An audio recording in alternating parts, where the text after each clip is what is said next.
Bismillah wa salat wa salam ala rasulillahi. Assalamu alaikum wa rahmatullahi wa barakatuh. Bonsoir, ici Ashmia, votre sœur. Donc, dans un premier temps, je vais faire un petit témoignage concernant mon entrée en islam, puis parler réellement de la jeunesse musulmane. Avant l'islam, je n'étais pas heureuse malgré les bienfaits matériels qu'Allah m'a facilités en France. J'ai eu de fausses croyances, notamment je pratiquais Noël, Pâques, je croyais en l'horoscope, je croyais aussi en la théorie de l'évolution, je pensais vraiment qu'on descendait du singe, je pensais que les musulmans ne se motivaient pas pour promouvoir leur religion. Pour ma part, je suivais les célébrités, les amis et leur mode de vie. J'étais dans l'obscurité. Lorsque j'avais des problèmes, ils étaient rarement résolus et ils prenaient vraiment du temps à se résolver. Issus de parents non religieux qui ont embrassé la culture occidentale et qui ne m'ont jamais amené dans une adressa, alors que c'était des personnes qui venaient d'ici, de Mayotte ou bien des Comores, je comptais que sur moi pour apprendre la vie, mais j'ai toujours cru en Allah. Je ne connaissais pas pour autant le sens de la vie, mais je me posais des questions, mais c'était vite fini car j'étais anesthésiée par cette vie d'ici-bas. Après mon entrée dans l'islam, je me suis sentie vraiment privilégiée, vraiment VIP comme vous connaissez. La prière était devenue vraiment magique, la paix est enfin entrée dans ma vie. Jusqu'à l'heure où j'ai commencé à mettre le voile islamique et là, les choses ont commencé à se gâter pour moi. Notamment le refus catégorique de ma mère qui a toujours refusé jusqu'ici. Mais pour autant, j'espère vraiment que les choses s'améliorent. La prière est devenue vraiment ma joie. Vous vous imaginez, 5 fois par jour, Allah nous invite auprès de lui, veut s'entretenir avec nous, mais qui sommes-nous? Ce n'est pas un président, une célébrité, nos parents ou nos amis proches qui souhaitent qu'on leur parle 5 fois par jour pour nous entendre leur demander quelque chose. La plupart sont fatigués, ils n'ont pas le temps de nous entendre leur demander quoi que ce soit, sauf Allah. En plus, Allah subhanahu wa ta'ala nous promet le paradis éternel, alors que peu d'entre nous dépasseront les 60 ans et nous avons adoré Allah que peu de temps. Allah est Al-Karim, le noble et le généreux par excellence. J'ai trouvé dans l'islam les vraies choses, de vraies valeurs, de vrais amis qui vous donnent des conseils et par la grâce d'Allah, ces problèmes, les soucis qu'on peut rencontrer au fur et à mesure, se résolvent. Des gens extraordinaires, des amis en Allah. Une vraie famille. J'ai trouvé des gens plus proches que ma famille de sang. Je n'ai jamais autant pleuré de joie que dans l'islam et je me suis jamais autant sentie vivante qu'avec vous. Même si aujourd'hui j'ai des difficultés, je sais qu'il faut patienter et remercier Allah Azzawajal, car le paradis demande des efforts importants, mais tout peut être possible. Mes très chers frères et sœurs, en Allah, Allah nous a choisis pour passer sur cette terre, la sélection a été rude. Dès le départ, la course au niveau des spermatozoïdes qui sont allés jusqu'au ventre de la maman a été la première étape de notre sélection. Si nous sommes là présents aujourd'hui, c'est qu'on a été les plus forts, les plus capables, les meilleurs, toutes catégories confondues. Le but est de vivre ici-bas et de retourner auprès d'Allah satisfait et agréé par lui. Aujourd'hui, le fait d'être jeune est réellement une force. Demandez aux plus âgés, ils vous le diront. Toutes les sociétés ont été bâties par des jeunes. Pourquoi ? Car nous avons la force physique et mentale. À notre âge, nous devons avoir de l'ambition de réaliser nos projets tournés autour de notre religion. Tout le monde mérite d'être sur cette terre, c'est pourquoi nous sommes ici. C'est pourquoi en tant que musulmans, on doit se motiver et lutter intelligemment pour hisser le drapeau de l'islam haut et avec fierté donner victoire à notre Seigneur et à notre religion.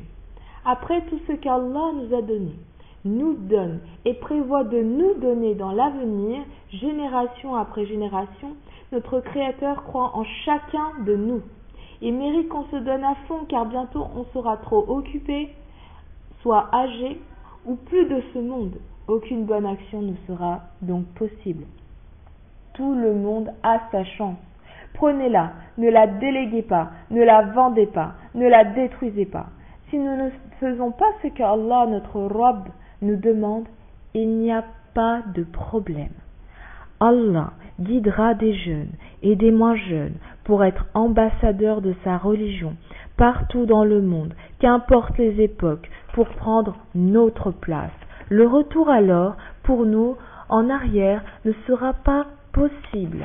Du coup, cette autre personne ira au paradis à notre place et s'installera dans notre demeure. Est-ce que c'est cela que nous voulons ? Non, bien sûr. Mes amis, que voulons-nous ? Nous voulons retourner chez nous. Mais de quoi est-ce que je parle ? Eh bien, de là où était Adam, alayhi salam, notre père à tous, et sa femme Hawa, alayhi salam, au paradis. Adam n'a pas eu l'occasion de faire les 400 coups comme beaucoup de jeunes aujourd'hui. Non, une seule erreur lui a suffi pour tomber du paradis. Il a été tenté et il est tombé. Et aujourd'hui, ceux qui sont le plus tentés de tomber, ce sont les jeunes. Pourtant, nous sommes la relève dans cette Oumma, dans cette communauté. Contrairement au shaitan qui a eu comme défaut l'orgueil et qui n'a pas accepté Adam, alayhi salam, notre cher père à tous, qui soit le représentant d'Allah sur terre. Lui, shaitan, sa jalousie maladive l'a conduit à être parmi les pervers de ce bas monde et de l'au-delà. Il sait qu'il est condamné. Il ne veut pas aller seul au Jahannam, en enfer, alors qu'Allah souhaite qu'on retourne auprès de lui, lavé de nos péchés dans notre ancienne demeure, réservée pour ses pieux serviteurs. Comme on dit, après l'effort vient le réconfort. Vraiment, le Tout-Puissant, Al-Aziz, nous a facilité le travail à tel point que il nous a fait descendre des prophètes, des livres, des anges, des miracles. Il aurait très bien pu nous laisser sans tous ces signes, mais non. Tellement il connaît notre faiblesse, il nous a facilité l'accès au paradis. Tel un professeur, un véritable éducateur qui nous donne les moyens de réussir cet examen de passage. Allah Azza wa Jal, nous prépare notre retour depuis des siècles. Vous vous imaginez ? Allah veut qu'on se rapproche de lui tous les jours, car il nous aime profondément. Chacun d'entre vous est aimé par Allah. C'est pourquoi vous êtes ici, notamment à Tingoni, sur Mayotte. Vous savez, nous avons vu le jour à telle date. Sur cette terre, le but de tout ça est de reconnaître Allah subhanahu wa ta'ala comme unique créateur et divinité, d'œuvrer ici-bas en tant que représentant d'Allah Azza wa Jal sur cette terre et retourner chez nous. Car ici, nous sommes juste de passage, pas de construction possible, car soit on quitte cette dunya, soit c'est cette dunya qui nous quitte. Cette dunya est comparable à une vieille femme qui a subi chirurgie plastique sur chirurgie. On croit qu'elle est belle comme ça, mais non. De plus, elle nous fait de fausses promesses, elle nous dit que la nudité c'est rien, il faut être libre, que l'alcool c'est vraiment de l'eau de vie, il faut se relaxer. C'est faux, c'est une perte de temps. Cette dunya, c'est un objet de tentation dont nous sommes les appâts, comme des poissons à la mer. Parmi les poissons, certains mordent un hameçon et finissent mangés, d'autres ne sont pas tentés et restent libres. Ce n'est pas parce que quelque chose est beau et bien qu'il n'est pas dangereux. Dans la vie, nous sommes amenés à avoir des contrats avec différents intervenants.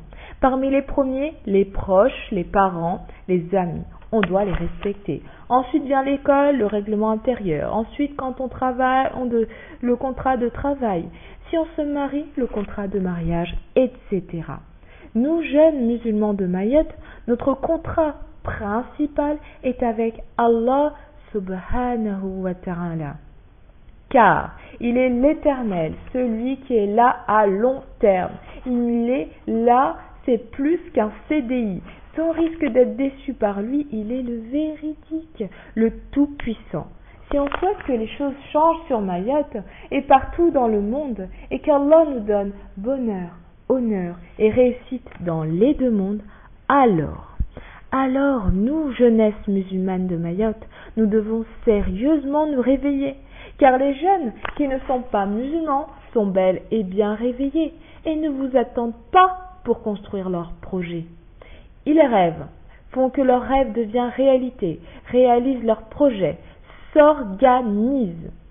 Beaucoup réussissent selon leur religion, leur idéologie, leur croyance ou leur non-croyance. Mais ils avancent. Ils sont fiers d'eux, car ils n'ont pas eu à demander directement à Allah subhanahu wa ta'ala pour avoir ce qu'ils ont. Mais, comme Allah est généreux, vraiment, il leur donne. Ils ont oublié qu'Allah est celui qui est à l'origine de toutes les bonnes choses qu'ils ont réalisées. Car Allah est le juste par excellence. Il leur donne. Pensez-vous vraiment que si on fait des efforts, nous, Allah ne nous aidera pas? Bien sûr que non. Si vous avez honte de votre religion, sachez que les non-musulmans n'auront jamais honte d'exposer leurs pratiques devant vous. Le seul moyen d'être musulman est de pratiquer l'islam, de vivre l'islam.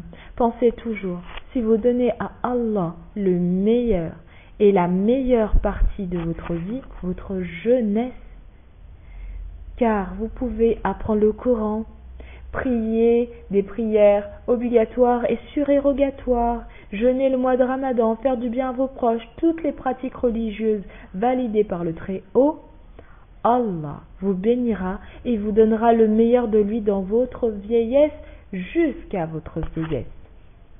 En conclusion, vous devez retenir qu'à partir d'aujourd'hui, il va falloir faire plus pour votre religion, car les autres ne vous attendent pas.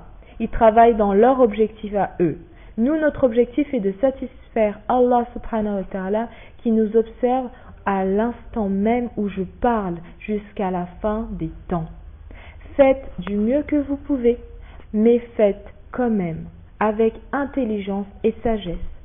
Je prie Allah pour qu'il nous réunisse au paradis, Inch'Allah ta'ala. Amin. Assalamu alaikum wa rahmatullahi wa barakatuh.